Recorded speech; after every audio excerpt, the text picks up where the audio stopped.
حضرت سیدنا عبداللہ بن عباس رضی اللہ تعالیٰ عنہ سے مروی ہے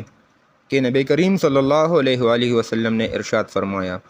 اللہ تعالیٰ نے نعمان یعنی عرفہ کے مقام پر حضرت آدم علیہ السلام کی پشت یعنی ان کی اولاد سے مضبوط عہد لیا۔ اس کا طریقہ کار یہ تھا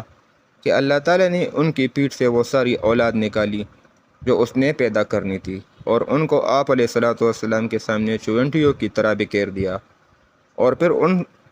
پھر ان سے آمنے سامنے کلام کرتے ہوئے کہا،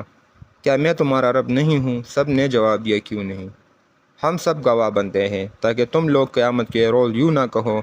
کہ ہم تو اس سے محض بے خبر تھے، یا یوں کہو کہ پہلے پل یہ شرک تو ہمارے بڑوں نے کیا اور ہم اس کے بعد ان کی نسل میں ہوئے، تو کیا ان غلط راہ والوں کے فعل پر تو ہم کو ہلاکت میں ڈال دے گا۔ دوستو، ہمارے چینل کو سبسکرائب کرو اور اس حدیث کو زیادہ سے زیادہ شیئر کرو، اور آپ صلی اللہ علیہ وآلہ وسلم پر درود شریف ضرور بھیجیں۔